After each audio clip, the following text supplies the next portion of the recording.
The morning light came through the casement window in a single long shaft, and it fell on the gown. Clara Pemberton stood inside it without meaning to. She had not put it on, not properly, not with any ceremony of dressing. But she had gathered the ivory silk to her shoulders to examine the torn seam at the back, to see where the lace had been wrenched from the bodice by a hand far less careful than hers, and somewhere in the minutes since, the gown had settled around her the way fabric settled only on the woman it was made for. The seed pearls at the cuffs caught the light. The Brussels lace lay quiet at her collarbone. She heard the door. She turned, and Edward Hartfield, Viscount Aldwych, stood in the frame of the dressing-room door with a sealed letter in his hand and a stillness in his face that she had learned, in 3 months of observing him, to read as something other than composure. He did not speak at once. Neither did she. The light moved between them, and in it the gown was simply a gown, and she was simply a woman standing in the middle of it. And what passed across his face in the 4 seconds before he said anything at all was something she would spend a considerable time afterward trying to name. "Miss Pemberton," he said finally, his voice even.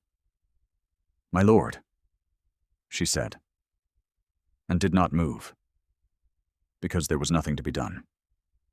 She was in the gown, and he was in the doorway, and the morning was already well past the point of managing. If you have wondered, even once, how a woman becomes a bride in the wrong gown at the wrong hour in the wrong room, stay close. The answer is simpler than you think, and far less forgivable than anyone in this house intended to admit. Clara Pemberton had arrived at the Vane townhouse in Grosvenor Square on a Thursday morning in early September, the year before last, with a trunk of moderate size and a character reference from a clergyman who had known her father. The reference spoke of her steadiness and her education and her willingness to render service. It did not speak of the fact that her father had been a solicitor with $500 a year and a small library of legal texts, and that Clara had read most of them before she was 17, and that the life she was walking into bore no resemblance to the one her father had intended her to have. He had died of a fever in the spring, leaving debts that consumed everything except the trunk and the reference. Clara had not wept in front of the estate solicitor. She had asked 3 precise questions about her father's debts, thanked him for his time, and walked back to the house to begin the process of dismantling it. She was 23 years old when she crossed the Vane threshold. She was the daughter of a ruined man. She had learned, in the months between her father's death and her arrival in Grosvenor Square, that the world had a name for women in her position, and that the name was not their own. Honoria Vane met her in the morning room with the particular warmth of a woman who has never needed to be warm and is making an effort.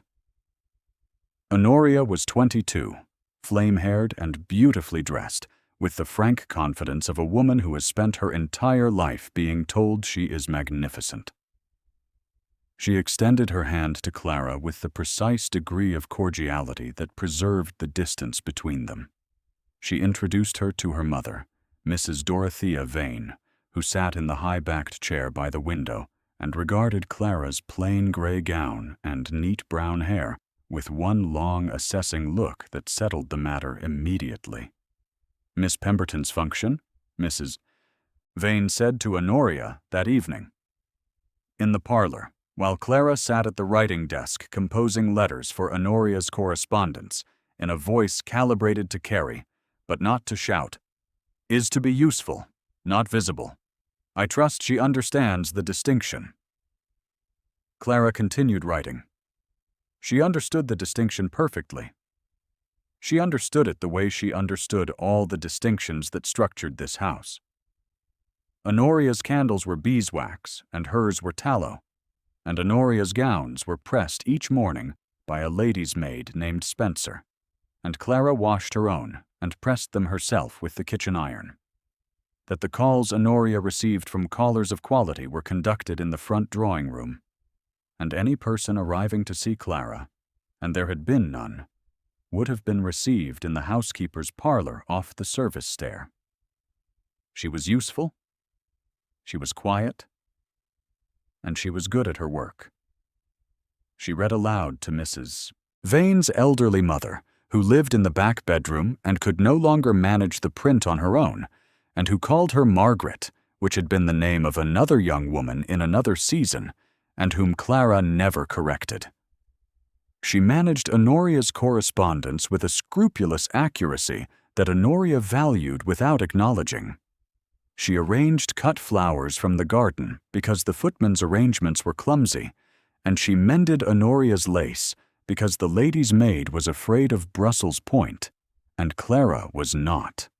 And in the 3rd week of October, on the evening that Edward Hartfield, Viscount Aldwych, arrived for dinner, she was seated at the very end of the table, past the salt, in a chair that had been placed there as an afterthought and removed before the first course, so that by the time the soup arrived, Clara was the only person at a table of 12 without a seat. She had been standing, trying to determine how to absent herself gracefully, when she heard his voice. "Miss Pemberton." She turned. Lord Aldwych was already on his feet, and he had said her name quietly, without inflection, in the way he said everything, as though the words were a decision rather than a sentiment. "Come and sit," he said. It was not an invitation. It was not, precisely, a command. It was something between the two, with the weight of authority in it, and something else underneath that she did not examine. A footman was summoned. A chair materialized. Clara sat, because there was nothing else to do, and the table resumed its motion around her as though she had always been there. She did not look at him for the remainder of dinner. She was acutely aware of exactly where he was in the room. He was 34, she knew, from Honoria's conversation. He had the title from an uncle, not a father, and had held it for 9 years, which meant he had been 25 when it arrived. He was tall, with dark hair and a certain quality of stillness that Honoria called coldness, and Clara, who was beginning to understand the difference between the two, did not. He spoke rarely at dinner, and when he did, it was with the measured precision of a man who had long since decided that most things people said at dinner were not worth the effort of answering. Honoria played him like a pianoforte, smiling at her most dazzling angles, laughing at the right moments, exhibiting her French and her knowledge of the opera, and the particular grace with which she wore her mother's sapphires. He watched her with a courtesy so perfect and so sealed, it could not be distinguished from attention. Clara watched him watching her, and thought about the distinction. She did not tell herself she was doing anything of the kind. He left after the tea tray, with his hat and his gloves restored to him at the door by Honoria's footman, and Clara cleared the last of the card tables and went upstairs to her room and sat for a moment at the edge of her narrow bed, with her hands in her lap and a sensation in her chest she had no name for. She gave it none. She was 23 years old and in service, and a viscount was contracted to marry the woman who paid her wages. She had, she told herself, her father's good sense and her own several years of careful practice at not wanting things that were not hers to want. It was a form of protection she had become skilled at. You may recognize it. 6 weeks after that dinner, Honoria was summoned to Hartfield Hall for a shooting party of the kind that Honoria's mother considered a courtship milestone, and Clara came with her in the capacity that Clara always came with her, which was the capacity of the thing that managed the luggage and remembered which bonnet went with which pelisse, and kept the smaller social disasters from becoming the larger ones. Hartfield Hall was a manor house in Hertfordshire, grey-stoned and old, with formal gardens that had been allowed to grow slightly beyond formal, and a music room at the east end of the house that nobody appeared to have used in some years. The pianoforte had been dusted. The music on the stand was not recent. On the second evening, Honoria was in fine form at the dinner table, and Clara was in the passage outside the music room because one of the younger guests had gone quiet and slipped away from the table. And Clara had noticed. Georgiana Hartfield was 16, Lord Aldwick's youngest sister, with her brother's dark hair and a misery on her face that she had been trying all evening to keep social. Clara found her at the pianoforte with her hands in her lap, not playing, staring at the music on the stand. "That is a difficult piece," Clara said from the doorway. Georgiana looked up. "I know. I cannot play it. I am supposed to play it after dinner, and I cannot play it, and I cannot go back to the dining room and say so." Clara came in and sat beside her on the bench. She looked at the music. "You can play the left hand," she said, "and the right hand for these 3 bars. Here. That is enough to begin. And beginning is all that is required tonight." Georgiana stared at her. "You can hear that from the music alone?" "My father taught me," Clara said. "He was not a musical man, but he was a thorough one." She taught her the 3 bars.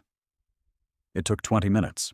At the end of them, Georgiana could play the passage without stopping, and she went back to the dining room with her shoulders level and her face composed, and she played the piece after the tea tray with her hand steady and a small private triumph in the set of her mouth. Clara did not know until later that Lord Aldwick had been in the passage. He had been standing at the half-open door for the full 20 minutes. He had not announced himself. He had not entered. He had watched her teach his youngest sister 3 bars of a piece she had told herself she could not play, and he had watched Georgiana go back to the dining room transformed, and he had stood for a long moment afterward in the passage, alone, with one hand against the doorframe and his face turned away from the light. Clara knew none of this at the time. She went up to her room in the east wing, past the portrait gallery and the locked door at the end of the passage, and was asleep before the candles in the main rooms were extinguished. She did not know, either, what the locked door held. She found out the next morning, because she walked in the grounds before the house was properly awake, which was one of the few freedoms her position permitted. And in the small churchyard at the edge of the kitchen gardens, she found Lord Aldwick at a gravestone. He did not hear her approach on the frost-stiffened grass. She stopped when she saw him, but the gate had already opened, and the sound of it reached him, and he turned. A lesser woman might have apologized and retreated. Clara stood her ground, because she was not, at the bottom of it, a woman who retreated from an honest moment, and said, "Forgive me, my lord. I did not know anyone was here." "Nor did I expect company," he said. And his voice was different than it was at dinner. Stripped of the dinner-table register, it was lower and more careful, the way a voice was when it had been alone for a long time. He looked at the gravestone. He did not move to shield it from her view, and so she read it. Eleanor Mary Hartfield, beloved wife, born 1793, died 1812. He had been 25 when he inherited the title.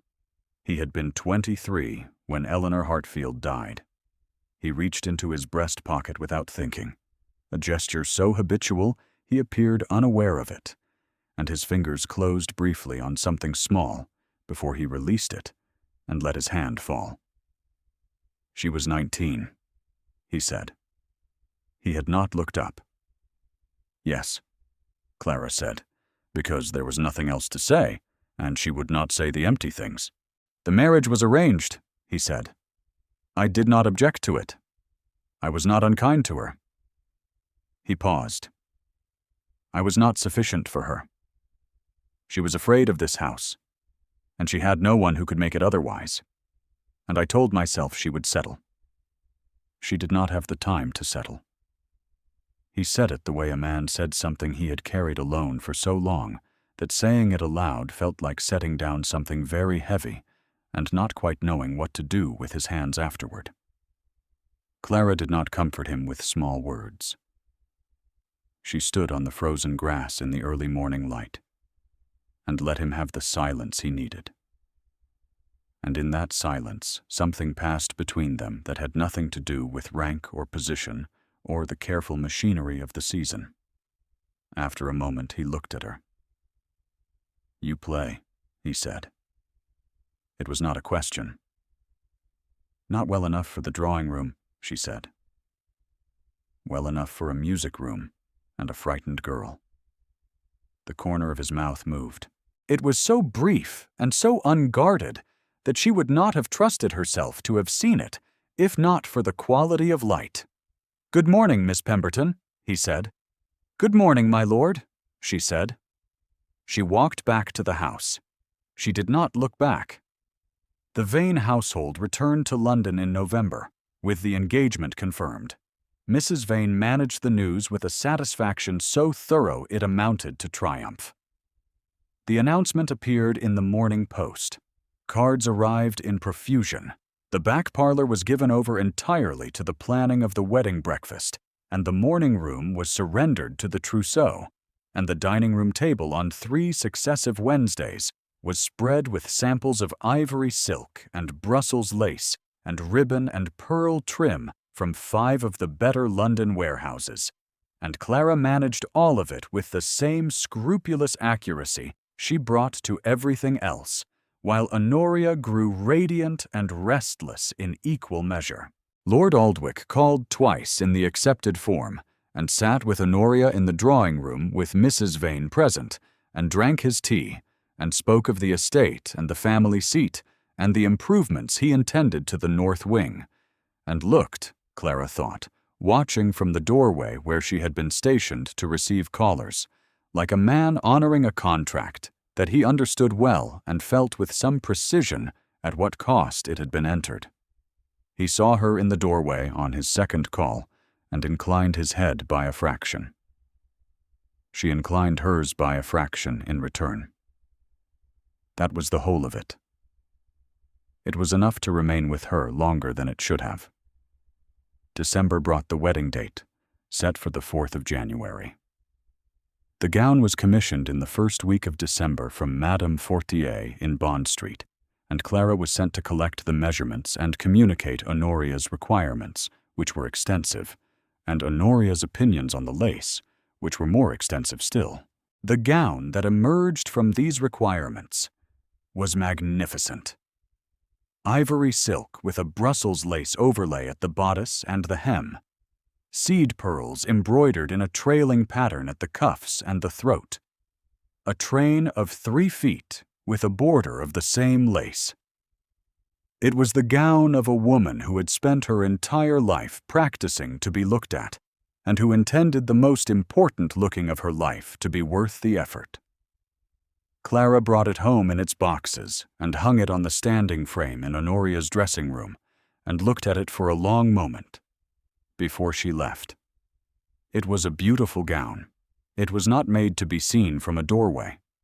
The December evenings brought a series of celebrations, dinners at the Vane townhouse for the assembled relations, a card party at which Lord Aldwich's family was formally introduced to Honoria's family, and a dinner for 30 at the house of Mrs. Vane's oldest friend, Mrs.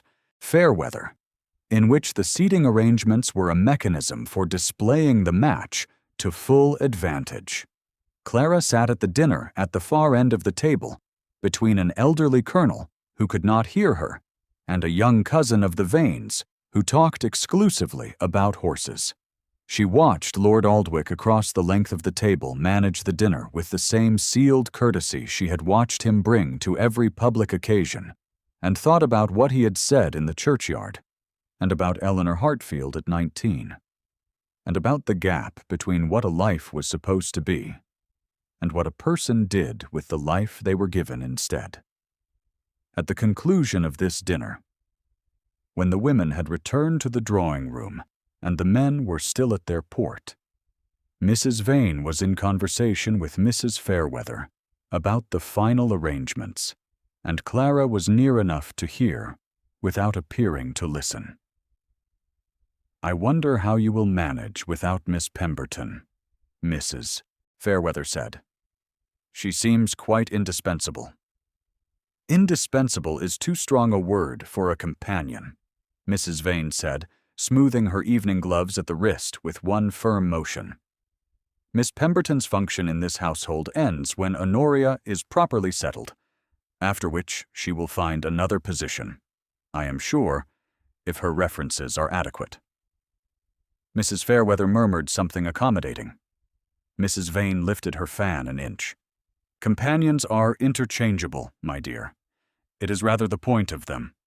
The following week, Honoria was entertaining her maid with an account of an exchange she had had with her mother at breakfast, and Clara was at the writing desk, and Honoria did not adjust her voice.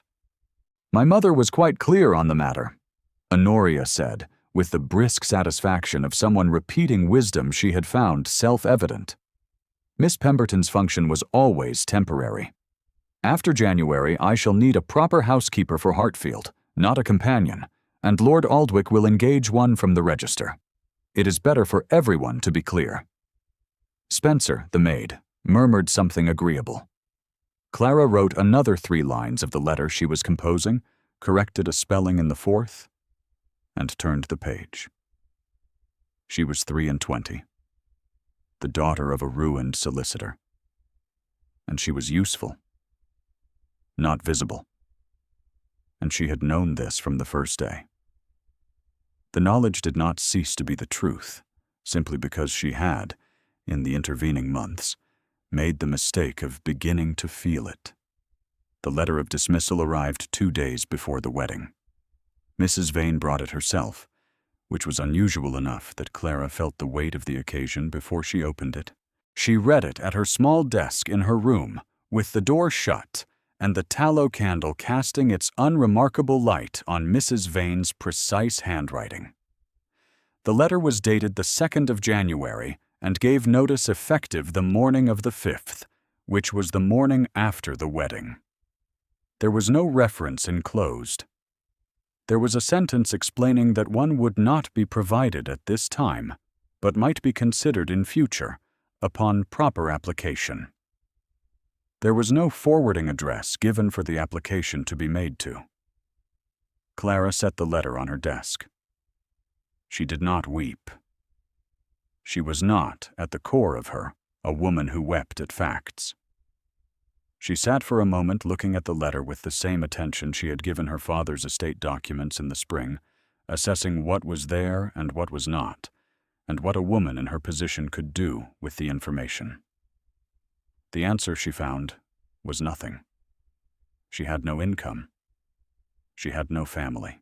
She had a trunk of moderate size and a character reference from a clergyman who had known her father, and in 2 days' time she would have nothing else.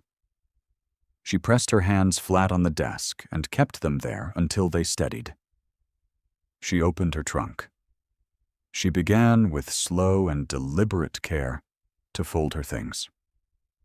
The morning of the 4th of January arrived with frost on the windows and the controlled excitement of a house that has been building toward a single event for 6 weeks.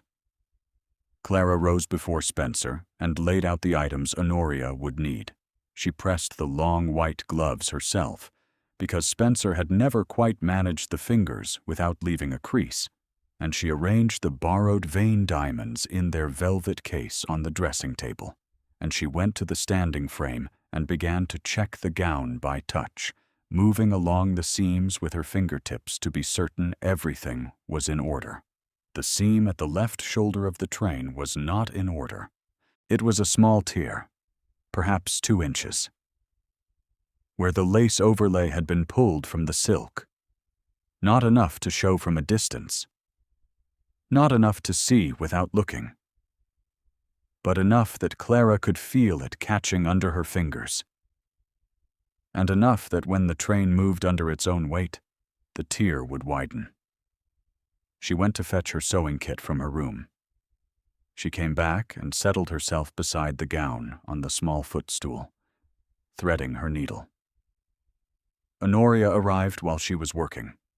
The first 10 minutes were unremarkable. Spencer dressed Honoria's hair.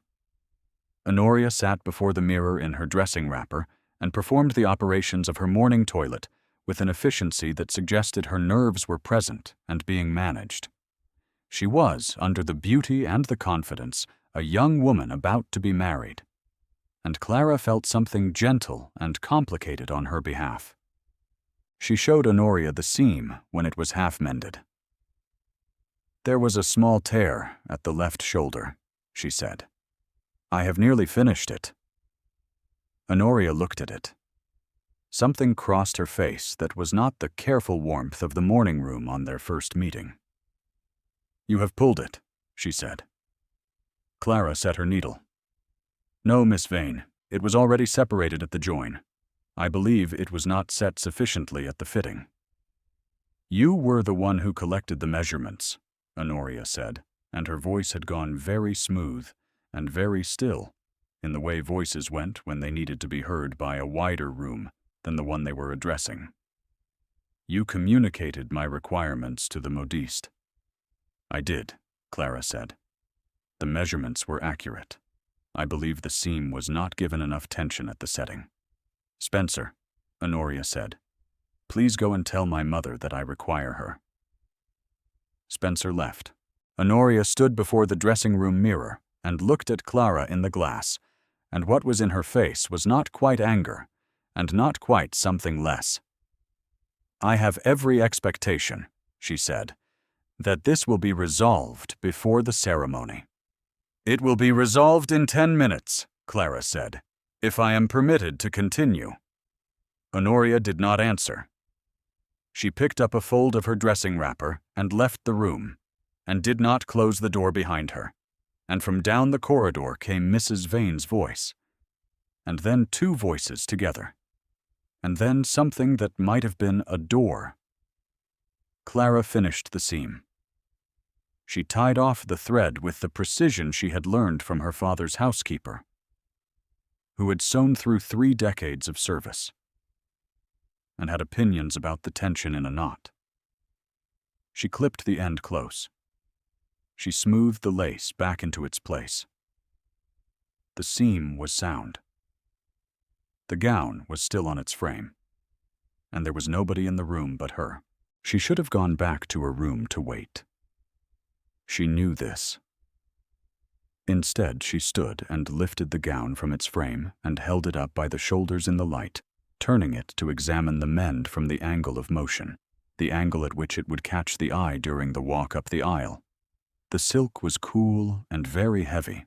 It smelled faintly of cedar from the boxes it had been kept in, and of the lavender Honoria put in her drawers, and of something else she could not identify, some quality of craftsmanship that lived in very fine fabric and nowhere else. She did not put it on. She gathered it to her shoulders and held it against her to see the fall of the train, to see whether the mend sat smoothly under movement, which was the only way to assess a seam properly, and the silk arranged itself around her with the particular ease of fabric that has been cut for a woman of her proportion, because Honoria was her height and her build, although nobody had ever compared them, and the gown did not know the difference. She stood in the light. The door opened. He stood in the frame with a sealed letter in his hand, and she understood immediately that he had been given the wrong door by the footman, and that the letter was the settlement document from his solicitor, which she knew was expected this morning, and that he had meant to give it to Mrs. Vane's secretary in the front passage, and had instead been directed to the dressing room. She understood all of this at once, clearly, as her mind went extremely quiet. He looked at her for 4 seconds without speaking. She did not move or explain herself, because the explanation was obvious, and any speech she made at this moment would make it smaller than it was. And she was not, at the bottom of her, a woman who made things small to make them manageable. "Miss Pemberton," he said, his voice even. "My lord," she said. He stepped forward and closed the door behind him, which was irregular enough that her heart beat once, very hard, and then steadied. "The mend," he said. He was looking at her shoulder, at the line of the seam. "It is sound," she said. "I checked it under movement." He was close enough now that she could see the line of his jaw and the particular set of his mouth that she had spent 3 months cataloging without admitting she was doing so. He reached out and touched the mend with 2 fingers, not her shoulder, but the seam.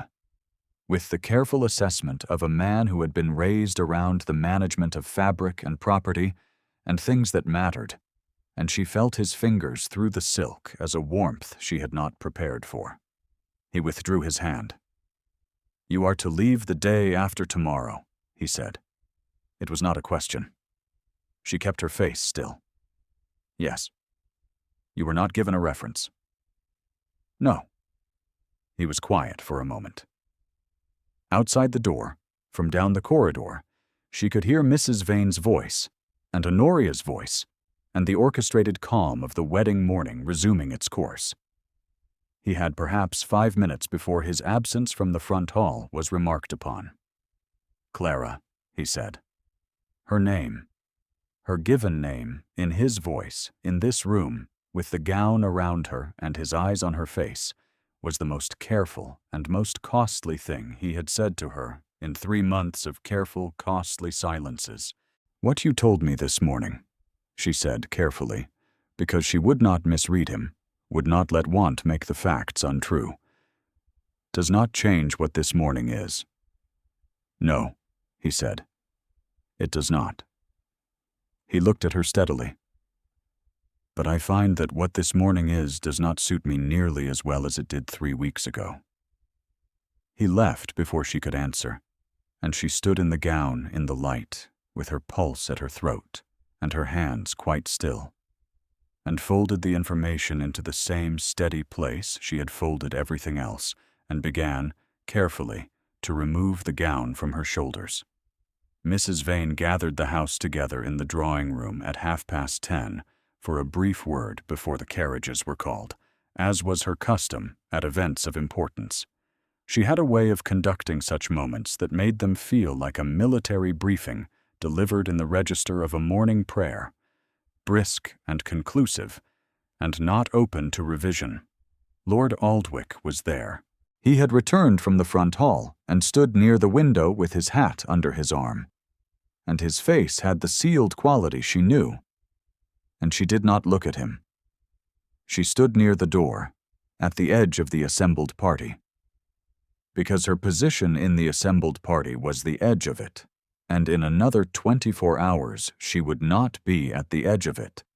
She would be on the other side of the door entirely, gone before the breakfast guests arrived. Mrs. Vane was speaking. The carriages were ready. The ceremony was at noon. There would be a wedding breakfast here afterward for 30 guests. And Clara was reminded directly, in front of the room, in Mrs. Vane's most pleasant voice, that her duties at the wedding breakfast included the management of the table arrangement and the coordination of the servers, because the butler had a cold. There was a small, warm ripple of sympathy around the room for the butler's cold. "Miss Pemberton is very reliable in these matters," Mrs. Vane said, to no one in particular, in the voice she used when she was displaying a useful piece of furniture. "It is what companions are for, after all." Lord Aldwych set his hat on the table beside him. He crossed the room. She was aware of this as a physical fact before she had fully registered what it meant, the way a room became aware of a change in its weather, the way the people nearest him shifted, and the conversations slowed. And Honoria turned from speaking to her aunt and went very still. He stopped in front of Clara. The room was entirely silent.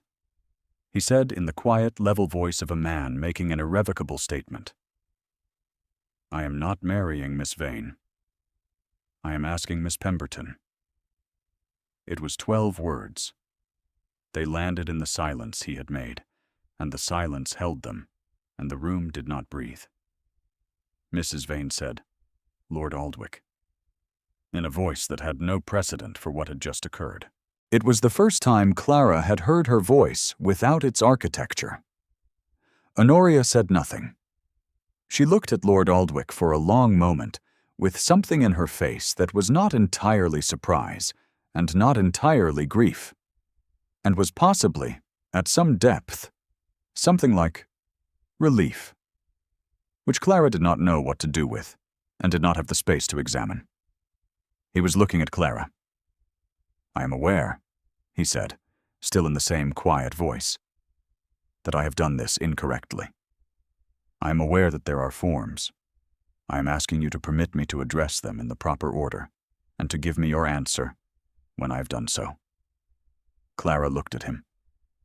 Her hands were steady at her sides. Her heart was not steady, but her hands were. And she had spent 3 months learning the difference between the things that could be managed and the things that simply were. "My lord," she said, "I think you had better speak to no one in particular for another moment, because Mrs. Vane has not sat down yet." He looked at Mrs. Vane. Mrs. Vane looked at him. Something passed between them that was not a conversation, and arrived at the resolution of one anyway. Mrs. Vane sat. He turned back to Clara. "Miss Pemberton," he said. "Yes," she said. "When you have addressed the forms." She saw the corner of his mouth move. It was very brief. It was, she thought, the same motion she had seen in the morning light in the churchyard, the same unguarded thing. She committed it to memory, as she had committed everything else, with the quiet thoroughness of a woman who has learned not to trust that any moment will stay. But this one, she thought, might stay. The spring at Hartfield Hall came in the way springs came in Hertfordshire, slowly, and then all at once, and with a conviction the winter had made it difficult to believe in. Georgiana had mastered the full piece by February. Clara knew this because she heard it in the evenings from the music room at the end of the passage, and because Georgiana played it differently now, with the particular confidence of a person who has passed through the frightened part and arrived at the other side. She played it with ornamentation in March. She played it for guests in April. Clara sat in the window seat of what had been the gallery bedroom and was now hers, with its view of the kitchen gardens and the churchyard beyond, and listened to the music move through the house. She had moved through the forms with Lord Aldwych, as promised. His solicitor had been present. He had been, at the same time, brief and entirely thorough, in the way of a man who understood legal documents and had reason to believe that the woman across the table from him did too. When he had finished, she had asked 2 precise questions and thanked him for his time, and he had looked at her with something warm and careful in his face. "Your father's training," he said. "Yes," she said. The wedding had been very small. Georgiana had stood beside her, and Honoria Vane had not attended, which was the appropriate outcome and the most gracious one, and which Clara thought rather well of her for choosing. Mrs. Vane had sent a card 3 weeks afterward, stiff and correct and brief, and Clara had answered it with equal correctness and with the specific warmth of a woman who has no interest in nursing a wound that need not fester. She had learned this from her father, who had been a solicitor with 500 a year and a great deal of practical wisdom about the value of not making enemies of people who had simply been in the wrong room at the wrong moment. She was, she thought, more his daughter than the season had given her credit for. On the evening she sat in the window seat listening to Georgiana play, Edward came and found her there, as he had developed a habit of doing in the evenings, and sat beside her in the way he had developed a habit of doing that as well. He had given up the sealed quality at dinner gradually, over the weeks, not all at once but in stages, the way a house in spring gave up its winter feeling, a room at a time, a door opened, the light let in. He took the small object from his breast pocket and held it in his palm between them. It was the miniature. Worn at the edges, the paint slightly faded, the ivory case darkened with years of handling. Eleanor Hartfield, 19 years old, with her hair dressed in the fashion of 1812, and a serious expression that looked, Clara thought, like a young woman who had been told to sit still and was enduring it with patience. "She would have liked you," he said. It was not a consolation. It was a specific statement in his specific voice, the voice she had learned to trust. "Tell me about her," Clara said. He did. He told her about Eleanor's dislike of the long gallery and her habit of reading in the kitchen passage where the light was better, and the way she had once told a senior peer's wife, at a dinner for 40, that she did not in fact agree with her assessment of the French silk, and had been correct about the silk, and the senior peer's wife had known she was correct and had been unable to say so. He told her about the letter Eleanor had sent him 2 weeks before their wedding, which he had not understood at the time and had understood clearly every day since. Clara listened. The music moved through the house. Georgiana's 3 bars become 10, become the full piece. Ornamented now, confident, a young woman on the other side of frightened.